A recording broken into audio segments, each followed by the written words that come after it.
hindi po sapat yun para husgahan yung isang tao. Sakay ng Philippine Airlines PR-107, nakauwi na ng bansa pasado alas 4 ng umaga nitong Huwebes ang tinanghal na fourth runner-up ng nakaraang Miss Universe na si Maria Venus Ra. Excited siyang sinalubong ng kanyang inang si Esther Bayonito. Sa sambayan ng Pilipino, sobrang salamat po sa mga panalangin, sa suporta, sa mga hiyaw, sa mga palakpak.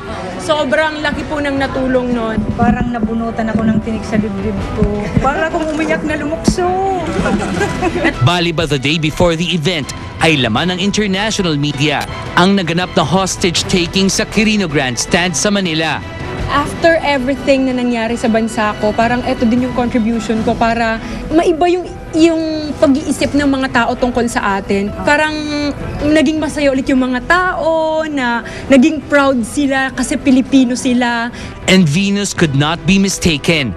Sa katunayan, pigil hiningangang sinubaybayan ng 4 na magbabarkada led by designer VJ Floresca bago makumpleto ang top 15 sa 83 kandidata sa Miss Universe.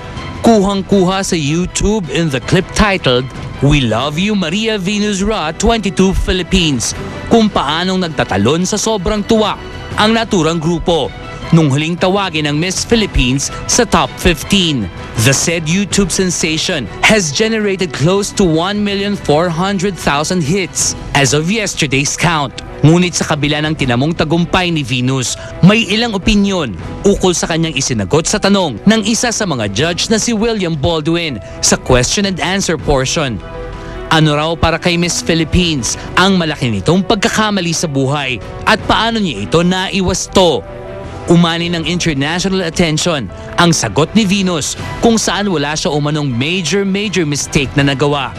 As a candidate na nandoon sa itaas ng entablado na nasa harap ng maraming tao, hindi mo rin kontrolado yung sarili mo. Parang unang-una overwhelmed ako. Siguro kung may mga pagkakamali akong nagawa sa buhay ko, hindi ko yun tinuturing na pagkakamali. It's just a challenge. Ani Venus, nilapitan pa nga raw siya ni Baldwin pagkatapos ng pageant. In-approach niya ako, kinongratulate niya ako, sabi niya, nakapunta na daw siya dito sa Philippines, sa Ilocos ata, parang may film siyang ginawa doon. Sabi niya, ang ganda-ganda ng bansa niyo. If Venus had her way, nais ba niyang magtalaga na ng interpreter para sa mga kumakatawan ng bansa sa mga international pageant? Ako, personally, gusto ko talaga. Kasi iba pa rin yung first language mo ang sinasabi mo. Kasi ang iniisip ko, pinaka, something ganon, parang bonggang something. Parang, kasi ito-translate mo into English, di ba? Parang, pero hindi po sapat yun para husgahan yung isang tao. Hindi mo mahuhusgahan ng isang tao. Hindi mo masasabi na bobo ang isang tao dahil lang hindi siya kagaling ang mag-English.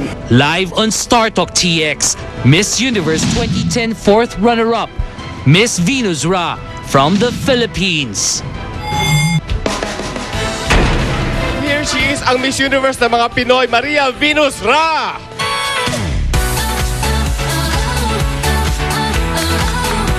Salubungin mo, Joey! Ano nga, magsitayo kayo. At ito'y... Congratulations! Congratulations. Liga. Congratulations. So happy for you. Okay. Please take your throne. Okay. That's your scepter.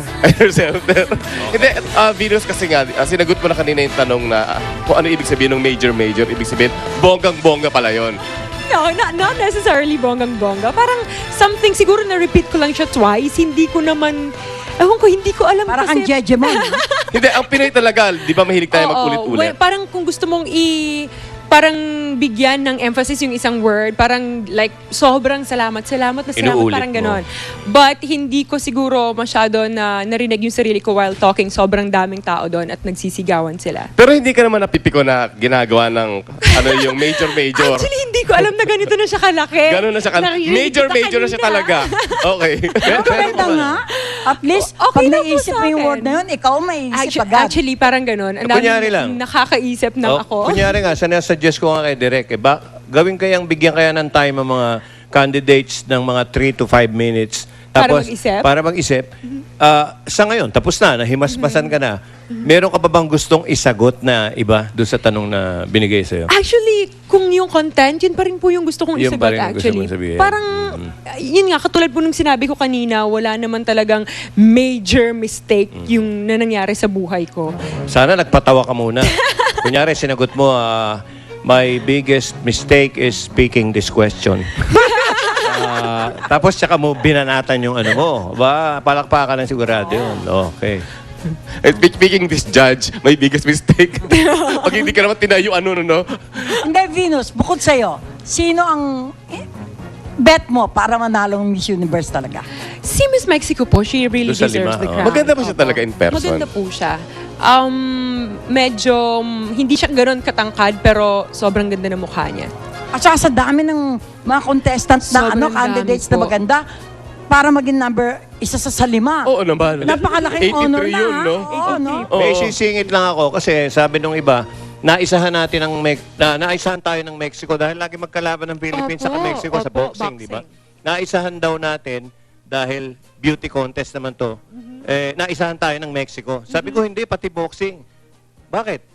Ano ba apelyido nung Mexico? Hindi ba Navarrete? Navarrete. O, boxer din eh. Kaya nga, yan, talo na naman tayo. At saka hindi, Navarrete, di ba? Sa Pilipinong Oo, meron tayo. At nakita mo ba yung reaction ni VJ Perez doon sa ano? Sobra, opo, Yung talo ng talo, nagtalo-talo parang sila. masisira na yung kama. Actually, yung gusto VJ, magtanong kung sino si VJ Floresca, siya yung gumawa ng Gumagawa damit ng ni damit Lolit. ko. Kasi Itong suot ni talagang Lolit, nasa YouTube Venus. talaga yun. Venus, ito, gawa ni VJ ito. Eh, ba't hindi ka naging kasing ganda niya? Siguro, kaya hindi maganda ginawa sa akin ni VJ. VJ, nandun ka. Anyway, yung bang dethronement mo tsaka yung reinstatement that followed, sa tingin mo nakatulong sa'yo? Opo, sa tingin ko po, kasi sabi ko nga, everything na nangyayari sa buhay natin, there is a reason kung bakit nangyayari yon. And ngayon po parang naintindihan ko na siguro noon ang dami-dami kong pinagdaanan, sobrang umiiyak ako halos araw-araw. Pero ngayon, after ng lahat ng yon, parang nasagot na lahat ng question ko na eto pala yung kapalit kung bakit ko pala pinagdaanan yun. It was worth it. Yes. Oo, tsaka kung may mga kontrabida man sa nangyari sa'yo, siguro ako mas 99% yung sumusuporta Totoo sa'yo. po yan. Totoo po. Tsaka mas natutuwa at nagiging proud sa ginawa mo. Opo. Pero, alam mo, yung mga chismosa, Venus, gusto nilang malaman, yung fourth runner-up daw ba ano yung mga premyo at opportunities? Pwede mo bang i-share sa amin? Actually, Nakaabang kami sa premyo. Parang ano, Hindi, parang, ano yung mga may datu? mga papel mo, meron ganun. naman po. Pero hindi po talaga siya considered as parang cash prize or something. Parang cash gift lang nila para sa mga runner-up. Pero yung parang pinaka-prize para lang talaga sa winner sa Miss Universe. Ay, may trophy pa yon. Yung sa Wala amin eh, po, bulaklak eh. Opo. Baka di ba, Actually, inapunta sa bulaklak? May sisingit lang ako. Meron bang nagpumapil sa'yo doon? Sila Baldwin ba? Hindi ka pinapilan? O yung mga ibang lalaki doon? Wala naman po. Donald Trump. Ay, hindi si Donald po. Duck. Hindi kayo, no? Hindi po. Donald Trump. Donald Trump. Wala pumapil. Di ba yung mga ganyang kulay ang gusto ng mga Amerikano? Oo. Yung mga foreigner? Walang Alam- kumuha ng mga number mo, gano'n? Wala rin po. Alam mo, si Bira, Venus, mga bulag. focus dyan. Wala yan nakikita pagka-competition. Pero ikaw ba magpapatuloy ng vision ni Melody as Miss Bicolandia? Actually, kakagaling ko lang po kanina Oo doon nga eh. sa libing niya po. Nasabi po ng nanay niya sa akin na, yun nga, dapat pupunta po si Mel sa pageant on September. Tapos, yun nga, dahil doon sa nangyari, hindi na siya makakapunta. Sabi niya, Venus, sana maipagpatuloy mo kung ano man sana yung plan ni Mel sa pagpunta doon. And since part po siya ng Miss Bicolandia Committee, definitely magiging part din ako nun, pero siguro after na ng reign ko as Binibining Pilipinas. And Balak mo ba gustong-gusto ko po mag-artista, Venus? ipagpatuloy yan. Kasi narinig ko, guest ka ng Show Me the Money. Talaga po? Oo. Wow. Okay lang din po, pero hindi ko pa po, parang, kasi ang dami ko pa pong kailangan gawin sa Binibini. 1.5 years po yung contract namin sa kanila.